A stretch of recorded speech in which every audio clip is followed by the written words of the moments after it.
a câmera, rodando cafeína, amiguinhos e amiguinhas. Mais um Cafeína chegando para a nossa alegria. Doni, como anda você? Salve, salve, Sammy Boy. E aí, pessoal? Tudo certo por aqui? Mangas já devidamente arregaçadas, pronto para mais um Cafeína. E você, como está, Sammy Boy? Espero que também esteja bem aí de vocês que nos assistem aí de casa, do trabalho, onde estiverem. Eu estou ótimo e hoje veremos um embate aqui nesse programa.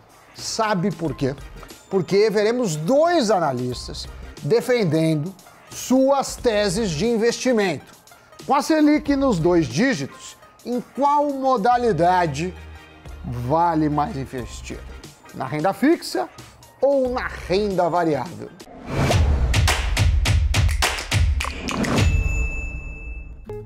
Boa pergunta, Sammy. Olha, vamos ver o que os nossos pugilistas dos investimentos dirão.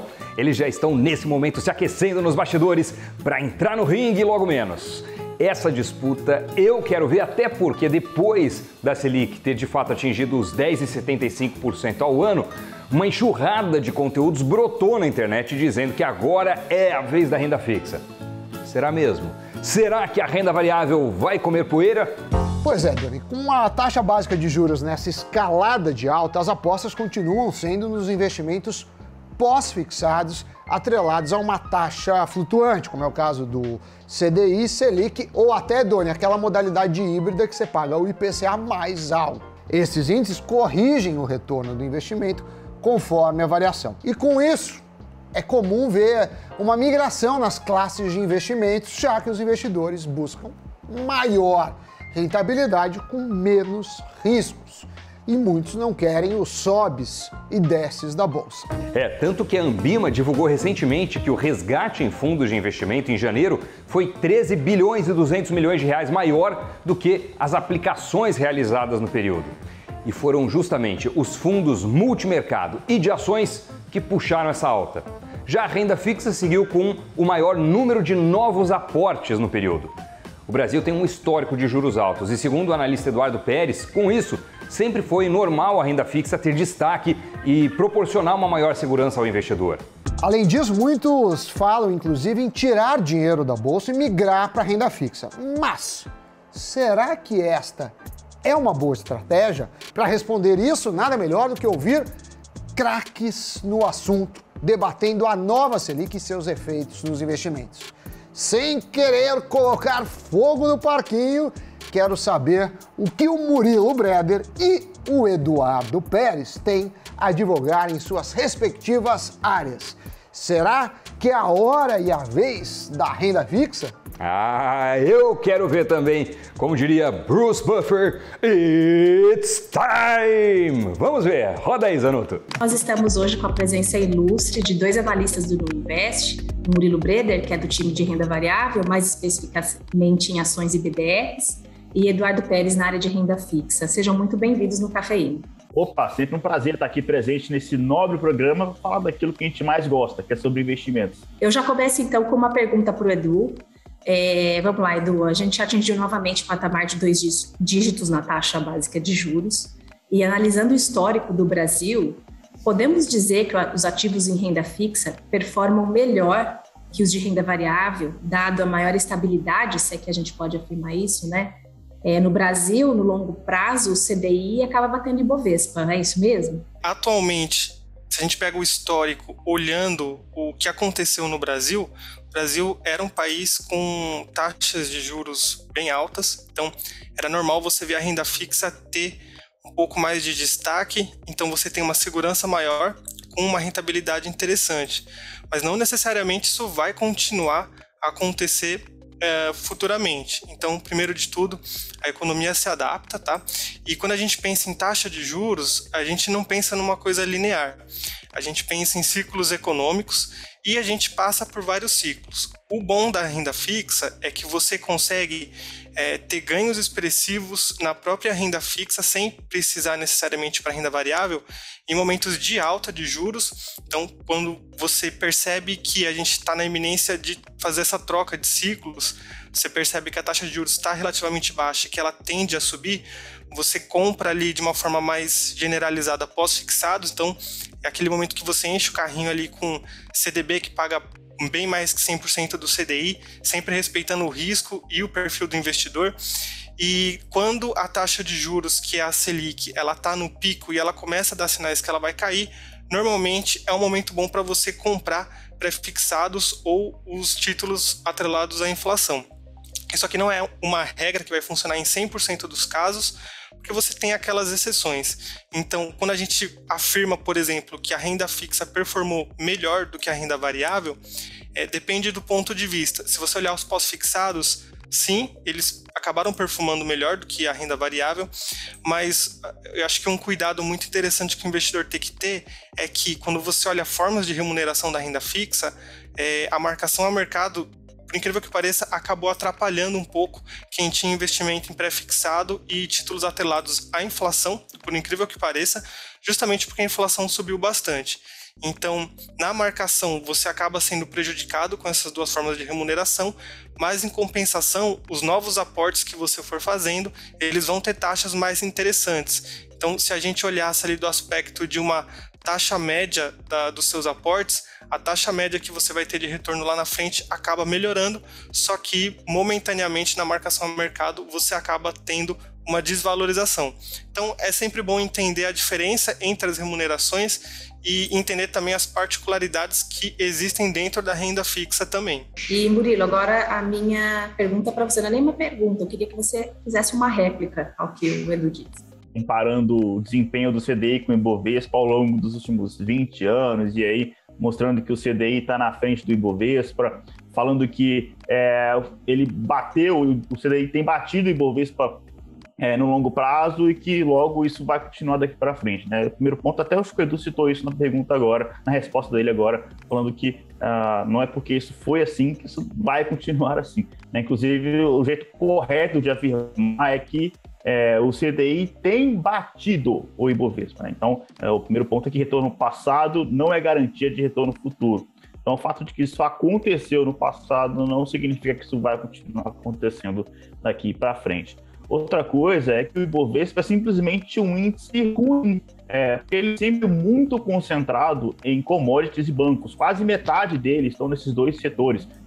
E anos atrás era muito mais concentrado ainda. Felizmente, hoje é cada vez mais diversificado, mas mesmo assim, atualmente o índice Ibovespa ainda é muito concentrado nesses dois setores, e isso não representa a carteira média do investidor brasileiro, né? Alguns podem ter aí, mas vai ser raro o caso de investidor que tem metade da carteira em Petro, Vale e bancos, assim, não representa o investidor médio. Então, assim, esse é o primeiro passo, assim, comparar CDI com o Ibovespa, não acho que seria a comparação ideal. Eu até tomei a liberdade e fiz a mesma análise histórica, mas pegando um índice diferente, que é o índice de dividendos da B3, o IDIV, como referência ao investidor que escolhe boas ações pagadoras de dividendos para sua carteira. E aqui o cenário muda. Como a gente pode ver nesse gráfico que está na tela, desde a sua criação no dia 29 de dezembro de 2005, o IDIV vem tendo uma performance muito melhor do que o Ibovespa e melhor, inclusive, do que o CDI. Isso acontece, acredito, porque para uma empresa ser uma boa pagadora de dividendos, ela já deve possuir uma série de boas características previamente já definidas, como ser empresas maduras, ter um business estável, endividamento controlado, fluxo de caixa positivo e de preferência crescente. Então, quando você escolhe essas boas empresas pagadoras de dividendos, você já faz um baita filtro, né, de boas empresas.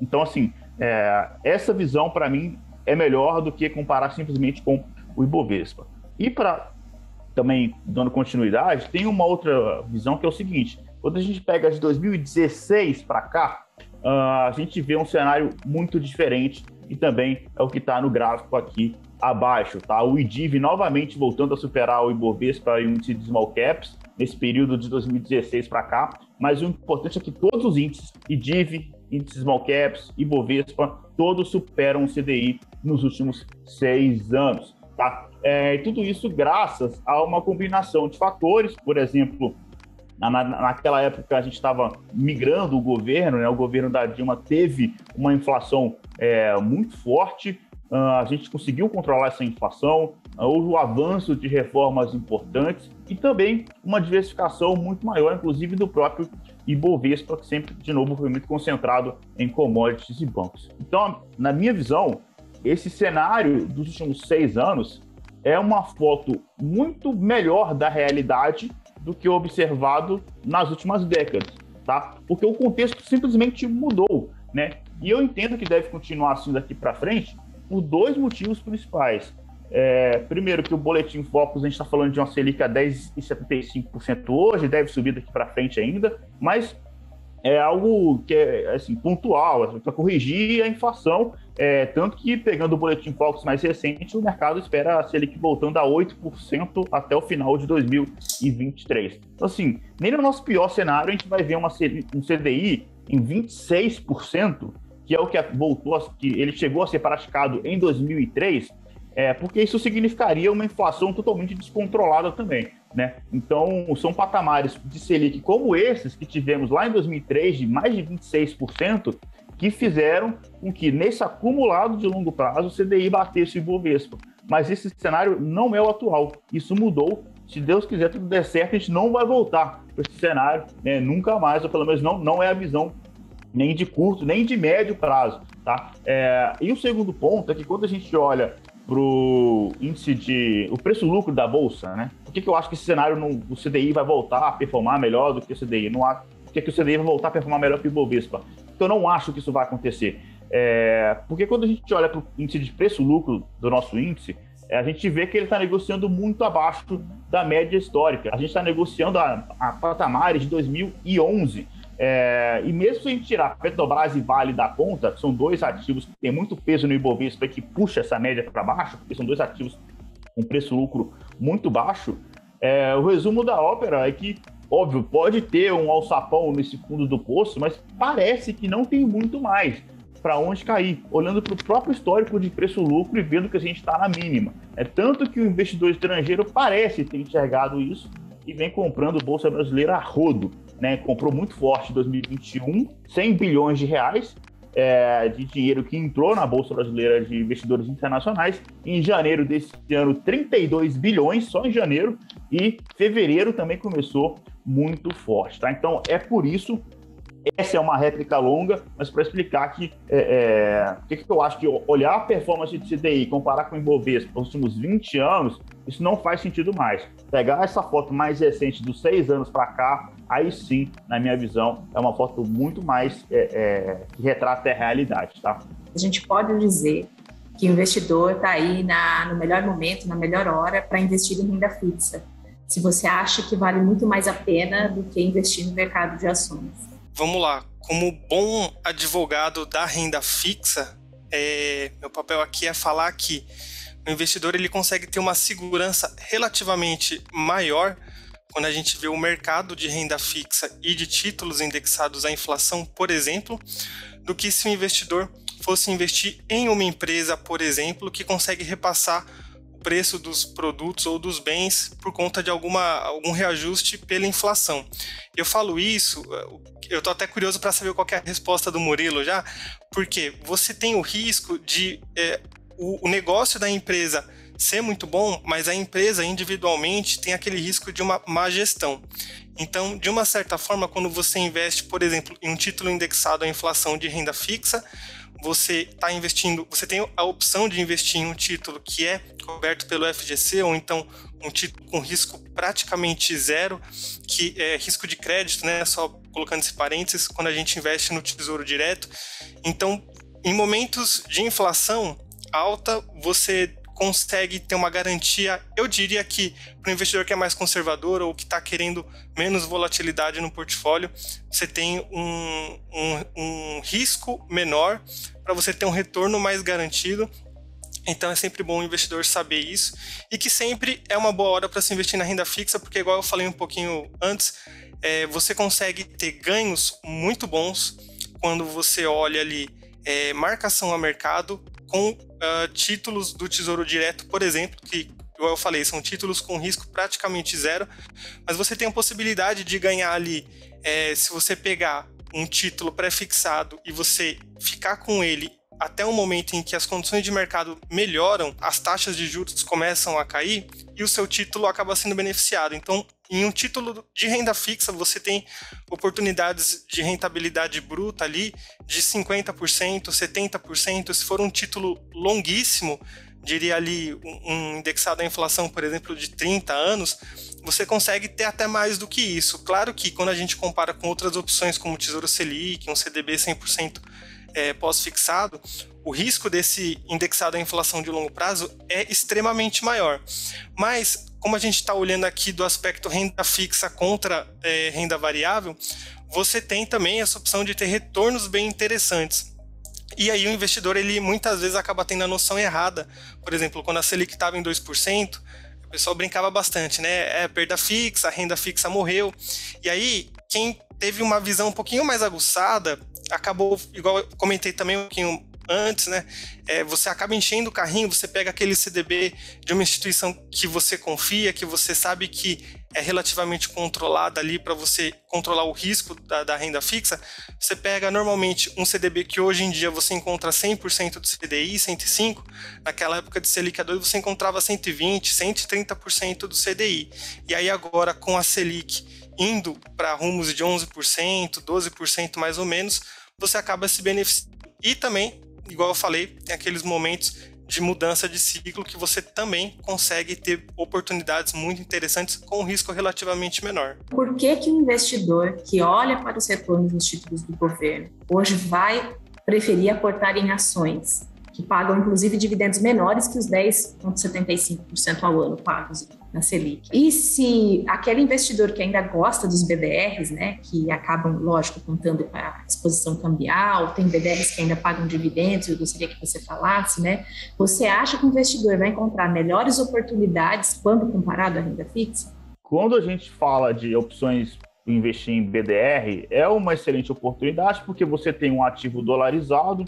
Alguns deles, inclusive, pagam dividendos, mas aqui eu não acredito que é uma questão de ser melhor ou pior, é simplesmente diferente e uma bela oportunidade para uma carteira diversificada. Numa carteira diversificada, o investidor deve ter renda fixa, deve ter fundos de investimento, ações, obviamente, ações você quebra entre ações brasileiras e ações estrangeiras, inclusive um pouquinho de cripto. Tá? Não faz mal não ter um pouquinho ali, um dígito baixo, até 5% da carteira.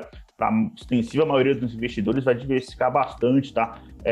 Mas lá fora, lá nos Estados Unidos, a taxa de juros costumeiramente é muito próxima de zero, né? Então, o dividend das empresas pagadoras de dividendos lá costuma ser baixo, tá? A gente está falando que as maiores pagadoras de dividendos norte-americanas pagam 3%, 4% de dividend yield. Então não é muito comparado com o Brasil, que tem 10%, tem empresas pagando 10% de dividend yield ou até muito mais do que isso, como é o caso de Petrobras, por exemplo.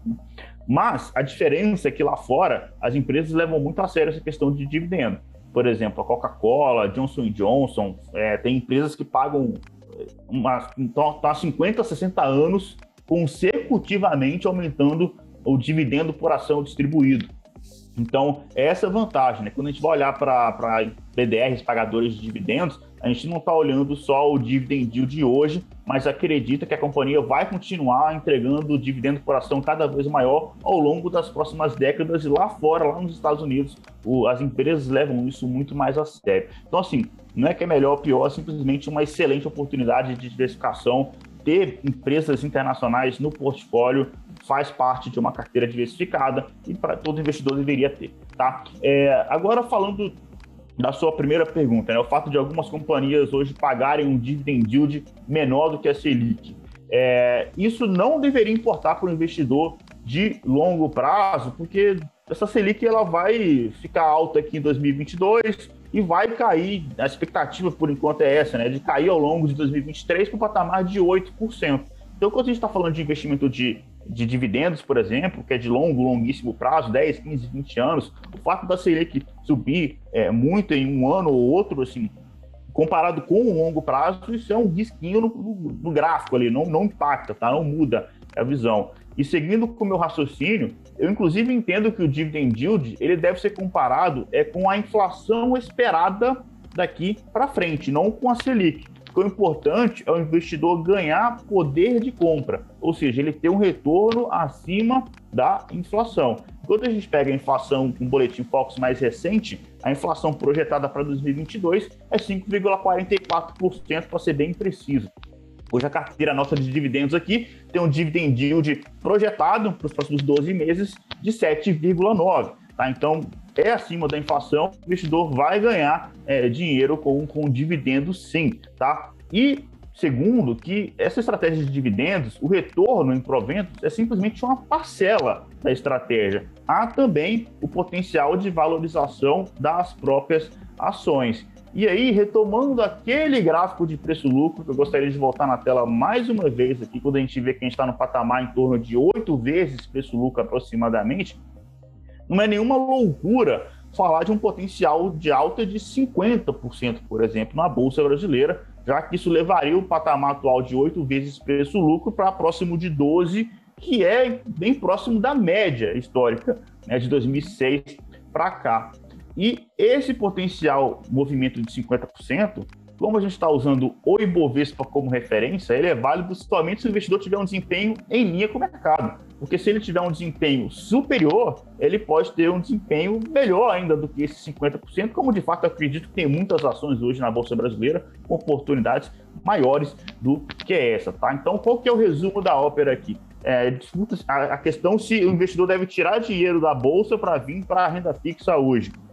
Se você decidir tirar todo o seu dinheiro da Bolsa, cuidado, né? Porque provavelmente você vai pagar imposto de renda se você vender mais de 20 mil reais, 15% sobre o lucro. E aí você vai para a renda fixa e lá existe uma tabela, na maioria dos investimentos de renda fixa, uma tabela regressiva de imposto de renda. Então, se você ficar menos de 6 meses investidos ali na renda fixa, por exemplo, você vai pagar dolorosos 22,5% de imposto de renda, tá? E mesmo que você fale assim, mas eu quero ficar 2 anos para cima, assim eu vou pagar só 15%, né?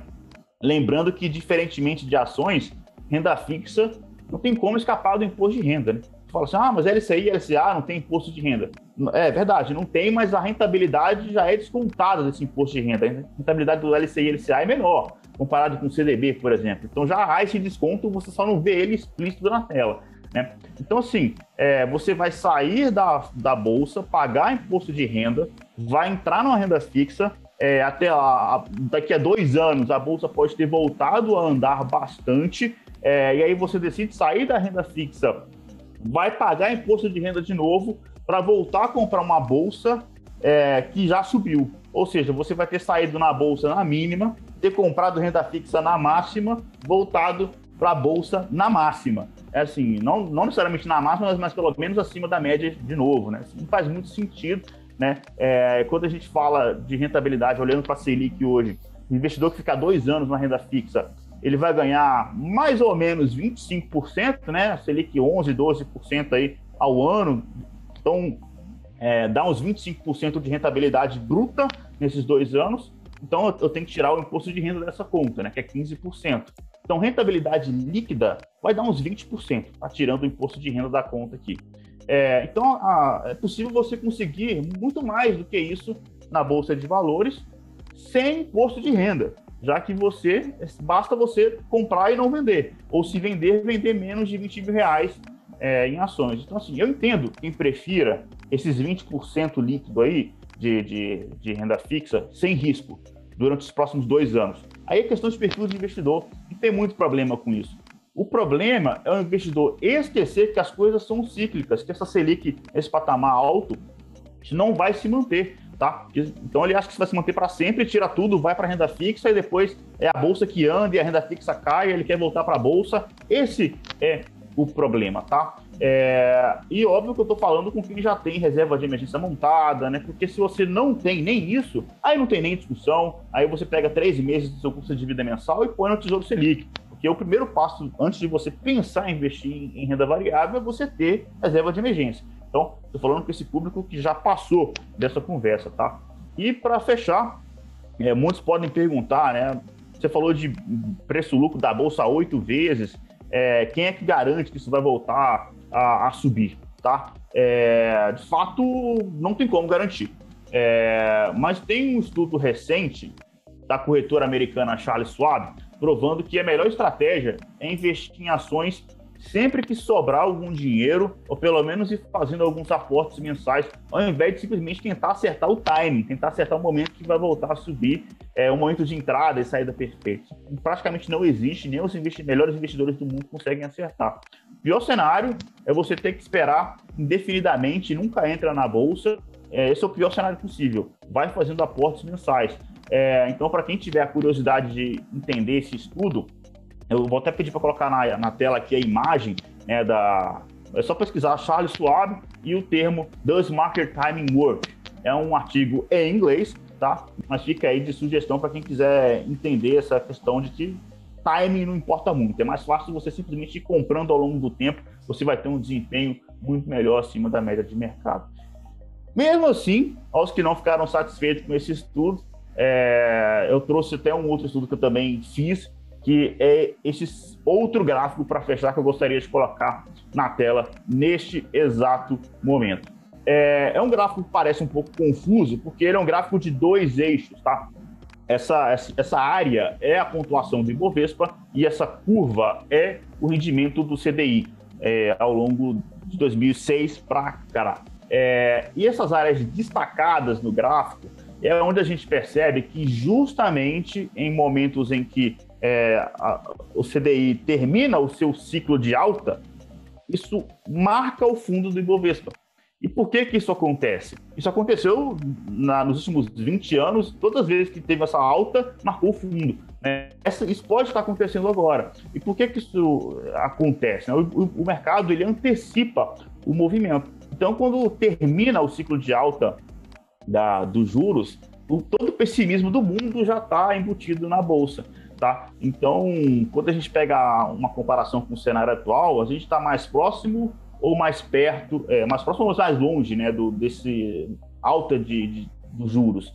Minha visão está muito mais próximo de acabar. Tá? Então, historicamente, isso também sempre marcou o fundo do Ibovespa e, curiosamente, né, em janeiro agora, em fevereiro, a gente tem visto realmente uma entrada muito forte de investidores estrangeiros que parecem ter entendido aquele gráfico de preço-lucro e vendo que a Bolsa não tem muito mais para onde cair, estão comprando Bolsa a rodo. Quem sabe essa alta aí da Selic não está marcando um possível fundo do Ibovespa também, e aqui as nossas ações podem voltar a andar daqui para frente, até porque, conforme eu já analisei, né, os resultados das companhias, a grande maioria delas segue performando, quando a gente olha para o operacional da companhia, muito bem. Tá? O que fez o Ibovespa cair ao longo do segundo semestre de 2021 foi uma sequência de confusões políticas, fiscais, enfim, geopolíticas também, internacionais, mas quando a gente olha para a maioria das empresas, elas seguem performando operacionalmente muito bem. Então, este é o cenário, resposta longa, mas que eu acho que é um tema que não dá para ficar na superficialidade. Eu acho que o investidor que ele decide simplesmente ver Selic a 2 dígitos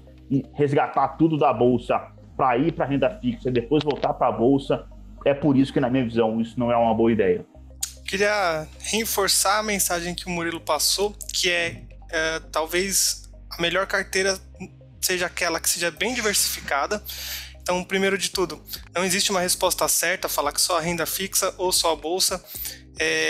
Eu aqui ainda tento diversificar bastante entre os dois, gosto bastante de renda variável, mas entendo que tem alguns riscos que eu não entendo, então eu não sei cada caso de cada empresa, então eu só compreendo que as boas oportunidades elas aparecem nos dois tipos de mercado.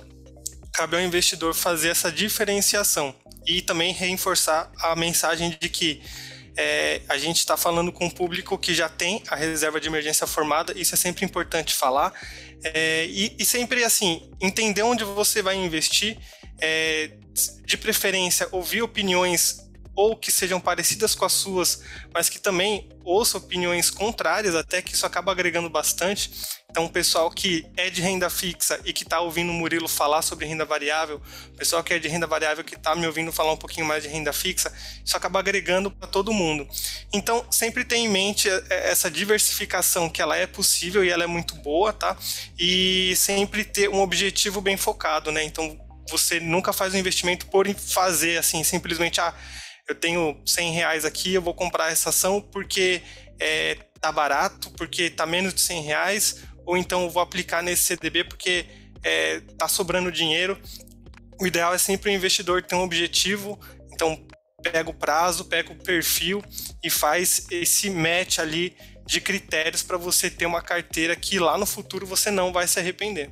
Bom, acho que depois dessa aula, com os estudos que o Breder trouxe, os pontos importantes que o Pérez falou aqui, eu ouso dizer que algumas questões, pelo menos, foram desmistificadas para muitos que nos assistem. A gente viu como a economia é cíclica e que o fato da Selic estar em alta não significa que ela vá permanecer em alta. E com isso, qualquer movimentação muito exagerada dos investidores pode acabar sendo ineficiente do ponto de vista dos investimentos. Até porque, apesar das baixas no Ibovespa, tem muita empresa, digamos assim, filé para a gente investir e virar sócio, né? Agora, só me restou o importante trabalho de chamar o Giro de Notícias. O presidente russo Vladimir Putin anunciou que reconhece duas regiões separatistas da Ucrânia, Luhansk e Donetsk, como independentes. O líder russo afirmou que a Ucrânia não foi capaz de formar um estado sólido desde o fim da União Soviética e por isso depende de países estrangeiros como os Estados Unidos. Segundo ele, o governo ucraniano é um regime fantoche dos americanos e está buscando criar armas nucleares. A decisão pode afetar ainda mais a crise na região. E estreia hoje na B3 um novo ETF de REITs, é o URET11. Ele vai oferecer cerca de 158 empresas do mercado imobiliário americano a todos os investidores brasileiros. As cotas são negociadas a partir de R$10. Este é o segundo ETF de REITs disponível na B3. O primeiro oferecido foi o ALUG11.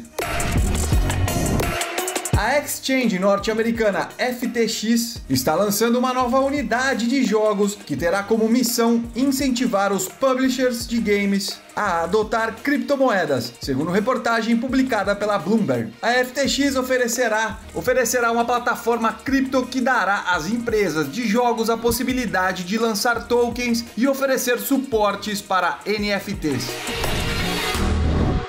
Muito bem, Dor, eu gostei do programa, é bom ver os dois lados. Claro que você também não precisa ser 100% renda fixa ou 100% bolsa, você pode, né, usar a diversificação, não só entre ações, mas também entre classes de ativos. E você, Doni, como que enxerga essa questão seminal das finanças? Exatamente, né? O que eu acho é que o mais importante é você ter a compreensão das diversas classes de ativos para poder tomar as melhores decisões e fazer não um all-in em um determinado investimento, mas distribuir a sua carteira pesando mais para um lado do que para o outro, favorecendo aquela classe de ativo que faz mais sentido para a sua estratégia, mas conhecendo todas elas e também diversificando não só entre as classes de ativos, e sim entre os ativos de uma mesma classe. E você aí de casa, gostou? Quem você achou com melhores argumentos? Dessa vez, porque são dois craques, o Murilo ou o Eduardo. Já se inscreveu no canal? Já ativou as notificações?